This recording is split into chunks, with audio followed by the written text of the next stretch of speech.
नमस्कार विद्यार्थी मित्रांनो, मी पांडे के गोखले एज्युकेशन सोसायटीचे SRDM पेडेड हायस्कूल संगमनेर येथे सहशिक्षक काम करत आहे. आज आपण इयत्ता 7वी विषय इतिहास पाठ क्रमांक 9 मराठ्यांचा स्वातंत्र्य संग्राम याबद्दल माहिती पाहणार आहोत. मागील पाठामध्ये आपण छत्रपती शिवाजी महाराजांची कामगिरी पाहिलेली आहे. त्यांचे आदर्श राज्यकर्ता म्हणून गुण कोणते आहेत ते पाहिलेले आहेत. त्यांनी अनेक केलेले लढाई पाहिलेल्या आहेत. आता शिवाजी महाराजांच्या मृत्यूनंतर आपल्या स्वराज्यात पुढे काय झाले याची माहिती आपण पाहणार आहोत. छत्रपती शिवाजी महाराजांच्या मृत्यूनंतर छत्रपती संभाजी महाराज, छत्रपती राजाराम, महाराणी ताराबाई यांच्या नेतृत्वाखाली स्वराज्य रक्षणासाठी मुघलांशी प्रखर लढा दिला गेला. या 27 वर्षाच्या प्रदीर्घ लढ्याला मराठ्यांचा स्वातंत्र्य संग्राम असे म्हणतात.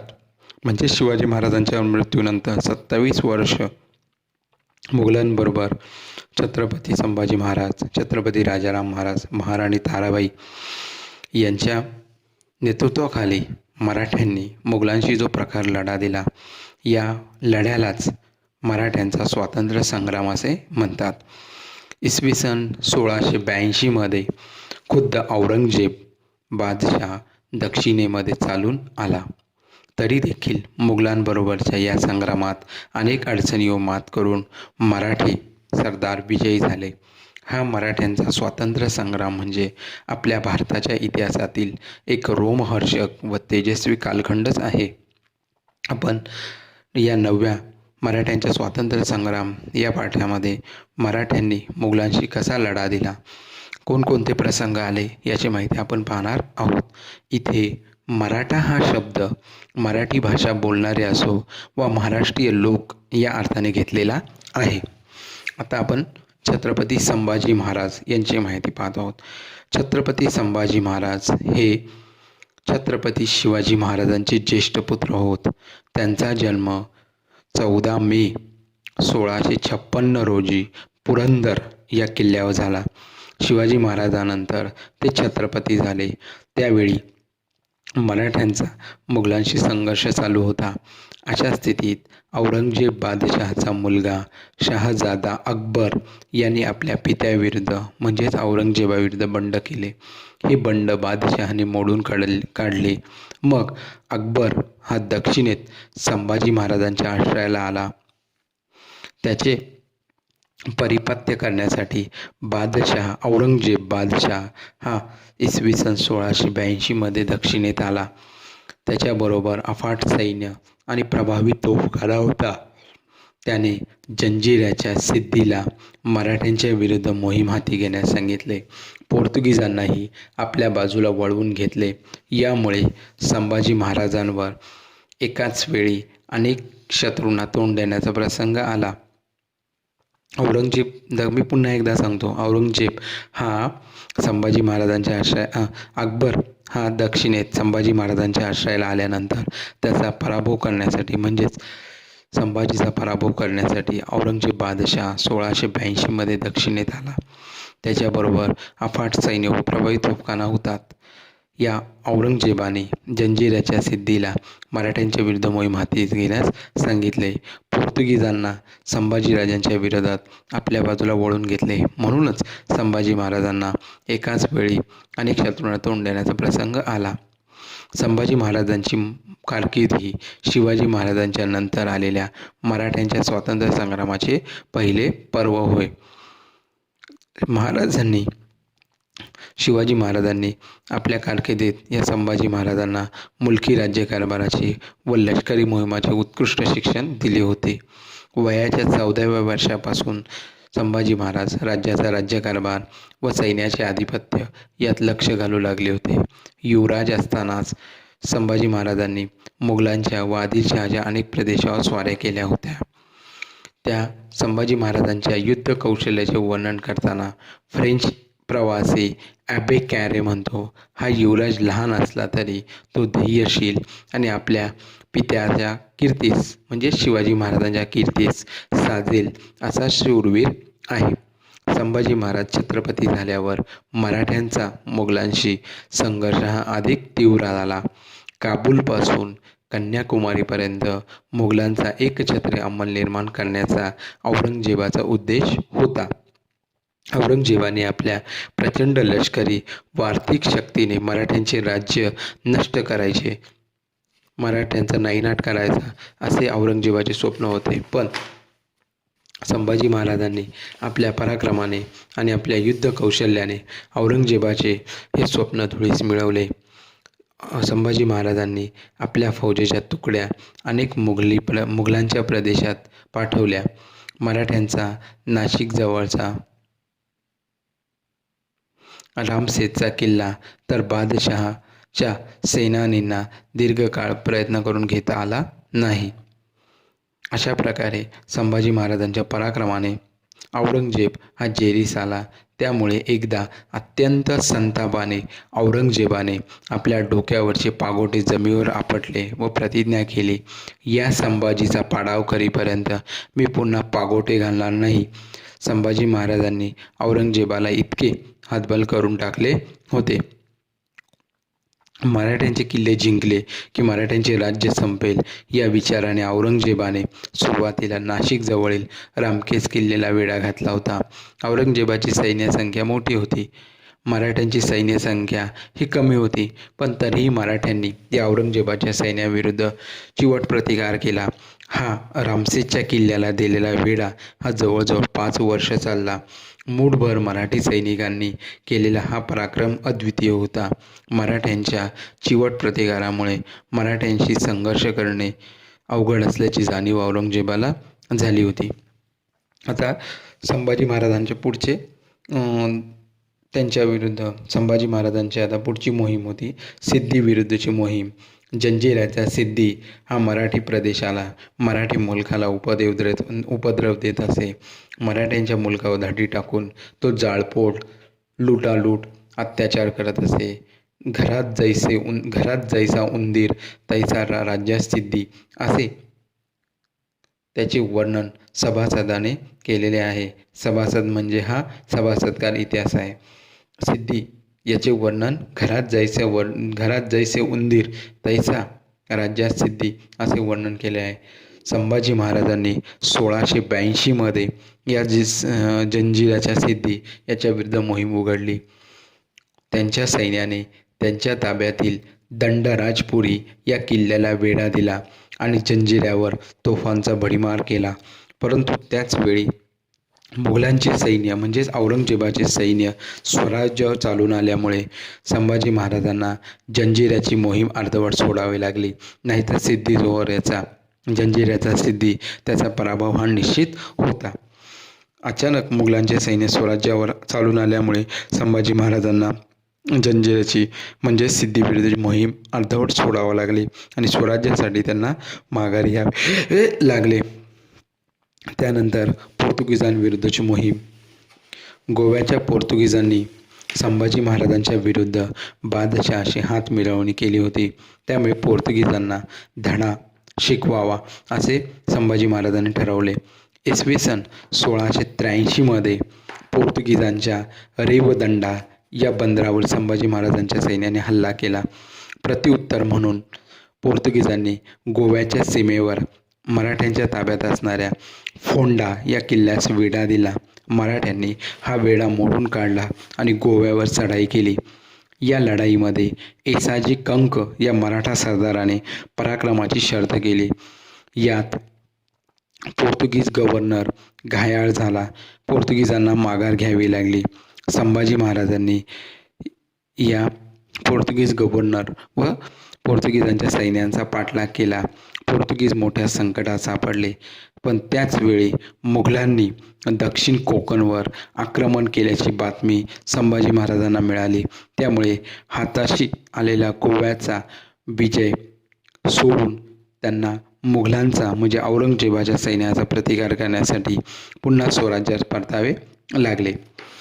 अशा प्रकारे संभाजी महाराजांना सिद्धीविरुद्धची मोहीम आणि पोर्तुगीजच्या विरुद्धची मोहीम या दोन्ही मोहिमांच्या वेळेस मुघलांनी स्वराज्यावर आक्रमण केल्यामुळे त्यांना आपल्या दोन्ही मोहिमा म्हणजे जंजिऱ्याची मोहीम आणि पोर्तुगीजांची मोहीम या दोन्ही मोहिमा अर्धवट सोडून माघारी यावे लागले. आता पुढे आदिलशाही व कुतुबशाही यांचा शेवट. औरंगजेबाला मराठ्यांच्या विरुद्धच्या मोहिमेत यश येत नव्हते. त्यामुळे औरंगजेबाने मराठ्यांविरुद्धची मोहीम स्थगित केली व आपला मोर्चा आदिलशाही व कुतुबशाही या राज्याकडे वळवला. औरंगजेबाने ती राज्य जिंकून घेतली. या आदिलशाही व कुतुबशाही या दोन्ही राज्याची संपत्ती, लष्कर मुघलांच्या हाती आल्यामुळे औरंगजेबाची स्थिती अतिशय मजबूत झाली. त्यामुळे मराठ्यांचा पाडाव करण्यास आपली सर्व शक्ती त्यांनी एकत्रित केली. त्यांच्या म्हणजेच मराठ्यांच्या प्रदेशावर चोहोबाजूंनी हल्ले चढवले. मुघल सैन्याचा प्रतिकार करताना मराठ्यांचा कर्तृत्ववान सेनापती हंबीरराव मोहिते हा मारला गेला. त्यामुळे संभाजी महाराजांची लष्करी बाजू ही कमकुवत होत गेली. संभाजी महाराजांचा आता आपण मुलकी कारभार कसा होतो तो या पाहूया. संभाजी महाराजांनी युद्धाच्या या घामघुमीत आपल्या मुलकी राज्यकारभाराकडे दुर्लक्ष केले नाही. त्यांनी शिवरायांच्या काळातील चोख न्याय व महसूल व्यवस्था तशीच पुढे चालू ठेवली. स्वराज्याविरुद्ध बंडखोरी करणाऱ्या तसेच सामान्य जनतेला त्रास देणाऱ्या वतनदारांना त्यांनी कठोर शासन केले. महाराणी येसूबाई यांना राज्यकारभाराचे अधिकार दिले. त्यांचा स्वतःचा शिक्का करून घेतला. शिवरायांचे प्रजाहितदक्षाचे धोरण संभाजी महाराजांनी आपल्या कारकिर्दीत पुढे चालू ठेवले. ह्या संभाजी महाराजांना संस्कृतसह अनेक भाषा अवगत होत्या. संभाजी महाराजांनी ग्रंथलेखन केले आहे.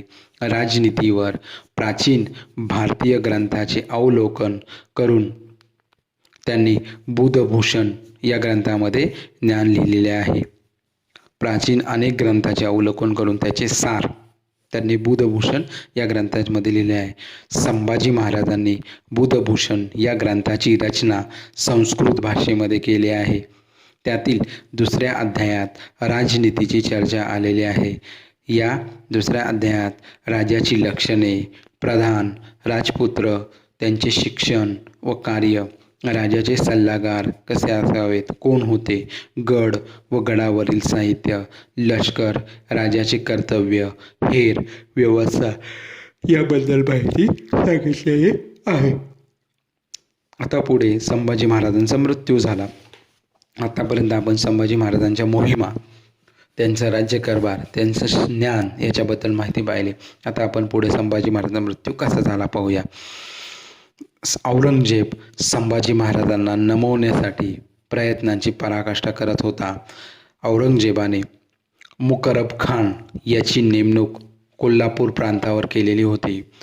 संभाजी महाराज कोकणातील संगमेश्वर येथे असल्याची बातमी मुकरब खानास कळली. तेव्हा मुकरब खानाने छापा घालून संभाजी महाराजांना पकडले व बादशहापुढे म्हणजेच औरंगजेबापुढे त्यांना संभाजी महाराजांना पकडून नेण्यात आले. तेव्हा संभाजी महाराज न घाबरता अतिशय बाणेदारपणाने मुघलांच्या बादशहासमोर वागले. मग बादशहाच्या हुकमाने म्हणजेच औरंगजेबाच्या हुकमाने 11 मार्च 1689 रोजी अत्यंत अमानुषपणे मुकरब खानाने या संभाजी महाराजांना ठार केले. मराठ्यांचा हा छत्रपती स्वाभिमान न सोडता अत्यंत धीरोत्तपणे मृत्यूला सामोरा गेला. या संभाजी महाराजांच्या बलिदानापासून प्रेरणा घेऊन मराठ्यांनी मुघलांविरुद्धचा संघर्ष अतिशय तीव्र केला. आता विद्यार्थी मित्रांनो, आपण या पाठामध्ये संभाजी महाराजांची कामगिरी याच्याबद्दल माहिती पाहिलेली आहे. आता पुढे संभाजी महाराजांचा मृत्यू झाल्यानंतर छत्रपती राजाराम हा मराठ्यांचा युवराज, मराठ्यांचा छत्रपती बनला. छत्रपती राजाराम महाराज हे छत्रपती शिवाजी महाराजांचे दुसरे म्हणजेच द्वितीय पुत्र होत.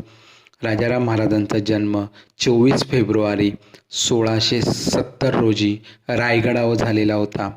संभाजी महाराजांच्या मृत्यूनंतर ते छत्रपती झाले. आता मराठ्यांचे राज्य जिंकून घेण्याचे आपले स्वप्न साकार होणार असे औरंगजेबाला वाटू लागले होते. म्हणून औरंगजेबाने रायगडाला वेढा घालण्यासाठी जुल्फिकार खानला पाठवले.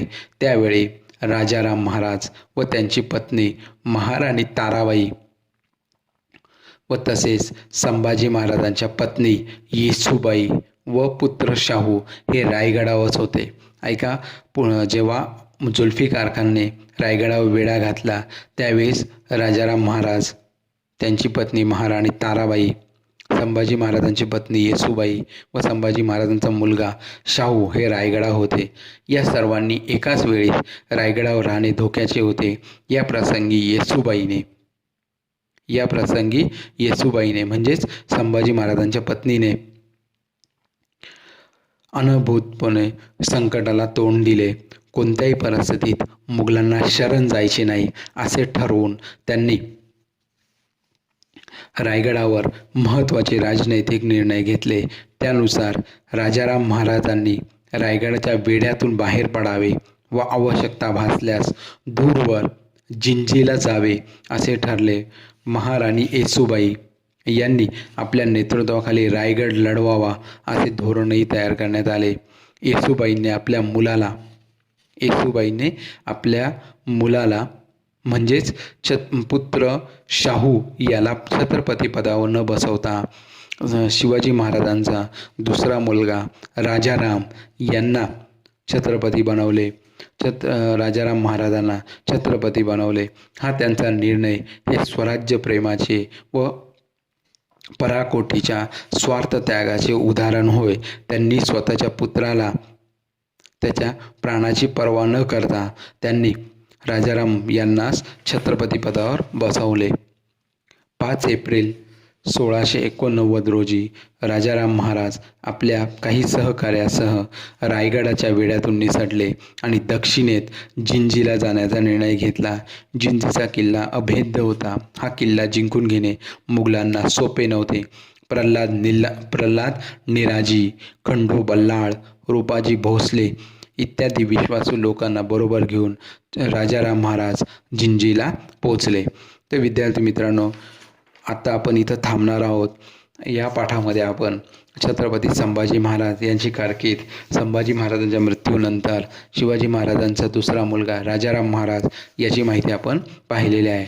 मग या पाठामध्ये हा व्हिडिओ तुम्ही पुन्हा ऐका आणि आपण जो भाग या व्हिडिओच्या मार्फत शिकलेलो आहोत तो पुन्हा आत्मसात करा.